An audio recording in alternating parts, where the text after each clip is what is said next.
Hola, ¿cómo están?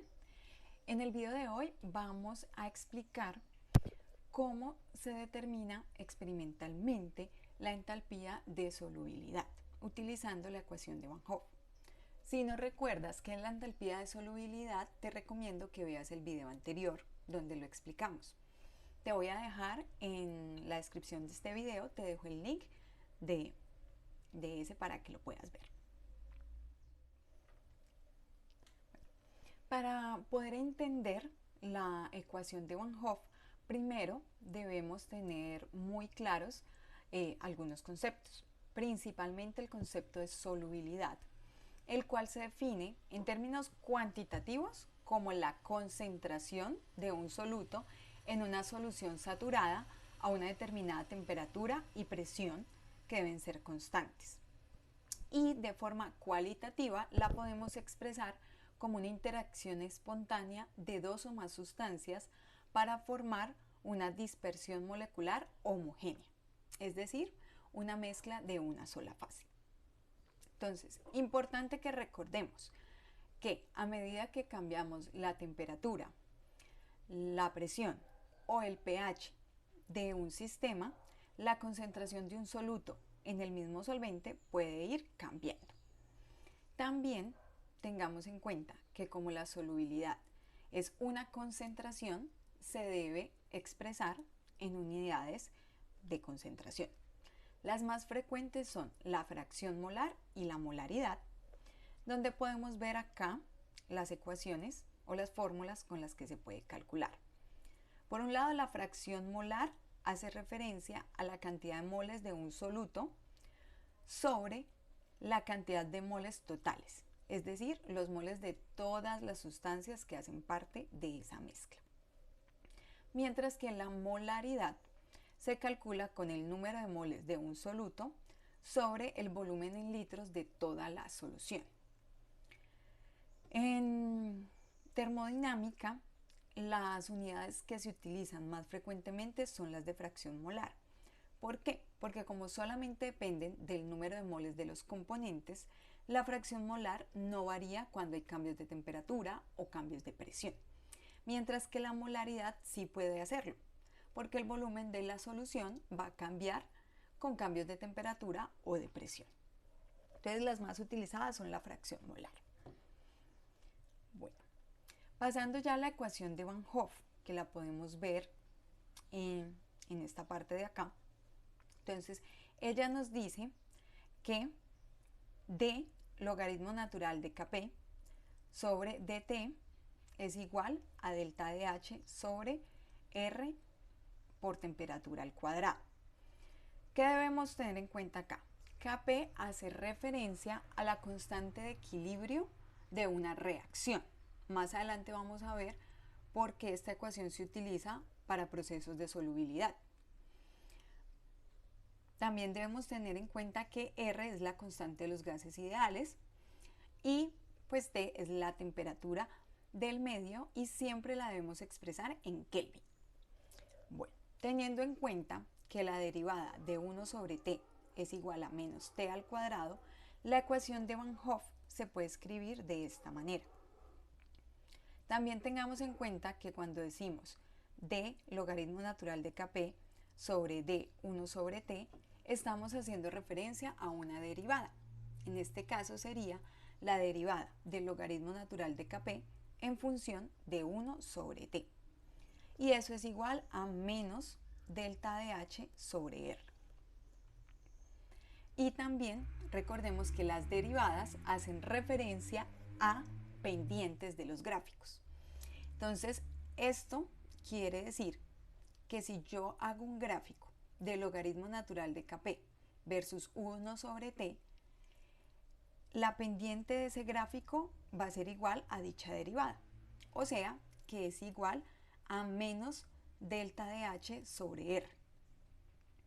Y ya cuando acoplamos la ecuación de Van Hoff a un proceso de solubilidad, lo que sucede es que reemplazamos Kp por la solubilidad, que hace referencia a la concentración de la solución saturada del solvente. y se expresa en términos de fracción molar. ¿Por qué? Porque la fracción molar del soluto en una solución saturada hace referencia a un sistema en equilibrio, donde hay un equilibrio entre el soluto en su estado disuelto y el solvente. Por eso se reemplaza Kp por fracción molar del soluto. Y recuerden, esa fracción molar no es cualquier fracción molar, tiene que ser la de la solución saturada, que es la que hace referencia a la solubilidad del soluto.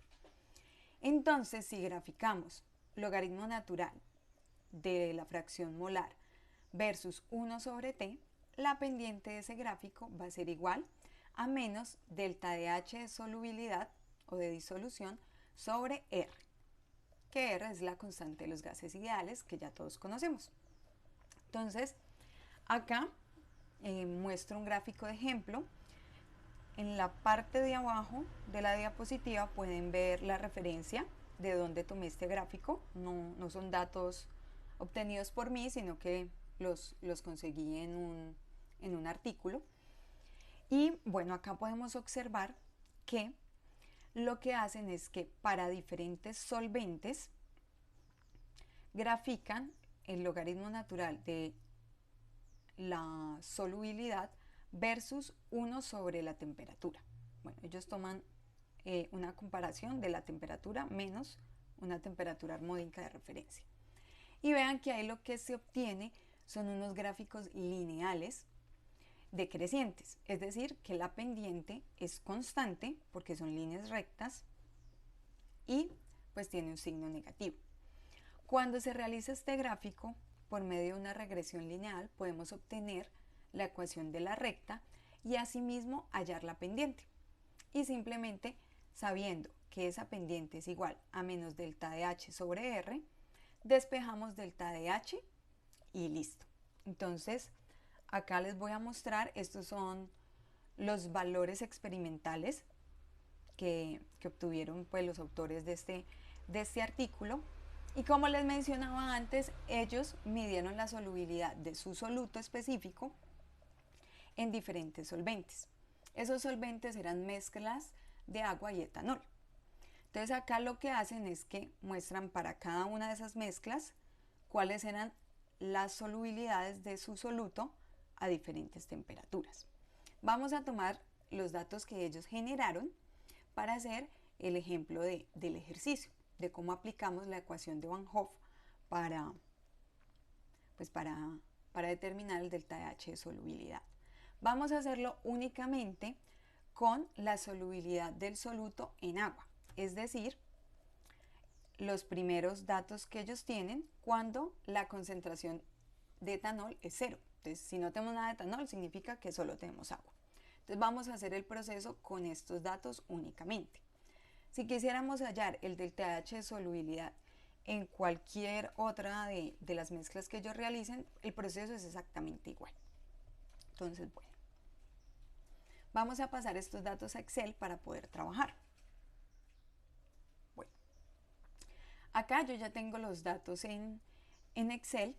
Entonces, como necesitamos hacer el gráfico de logaritmo natural de la fracción molar versus 1 sobre t, entonces lo primero que tenemos que hacer es generar los valores pues, de 1 sobre t y del logaritmo natural de la fracción molar. Entonces aquí tenemos 1 sobre t. Recuerden que siempre la temperatura debe estar en Kelvin. Entonces, en este ejercicio ya registraban la temperatura en esas unidades, no es necesario hacer conversión. Pero si de pronto nos dan la temperatura en Fahrenheit o en grados centígrados, debemos convertirlos a Kelvin. Bueno, con la fracción molar hay que hacer un proceso adicional, ya que el artículo, en la tabla, ellos generan las fracciones molares o las expresan multiplicadas por 10 a la 3. Por eso nos dan valores tan grandes de 40, 42, 44. Entonces lo primero que tenemos que hacer es obtener la fracción molar como tal, que recuerden que una fracción molar siempre va a estar en valores entre 0 y 1. Entonces acá simplemente lo que hacemos es dividir el valor de fracción molar que nos dan, multiplicado por 10 a la 3, lo dividimos por 10 a la 3, o sea, por 1000. Y listo, ya tenemos las fracciones molares. Ahora sí, vamos a calcular el logaritmo natural de ellas. Y ahora ya tenemos todos los valores que necesitamos para realizar nuestro gráfico. Entonces,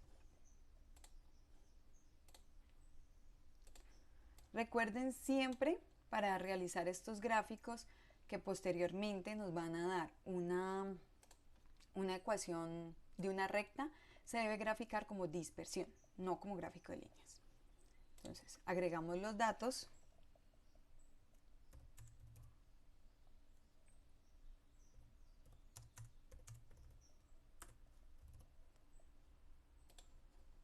Entonces, recordemos que en X va 1 sobre T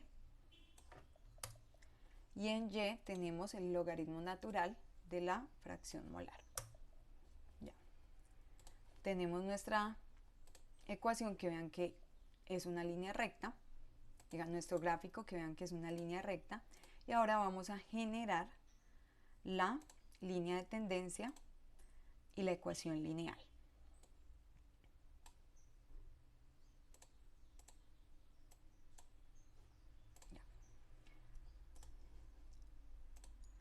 Entonces, ya tenemos la ecuación de la recta donde vemos primero un muy buen R cuadrado y segundo que la pendiente del gráfico es igual a menos 663,07. Recordemos que esa pendiente es igual a menos delta de H solubilidad sobre R. Entonces debemos despejar.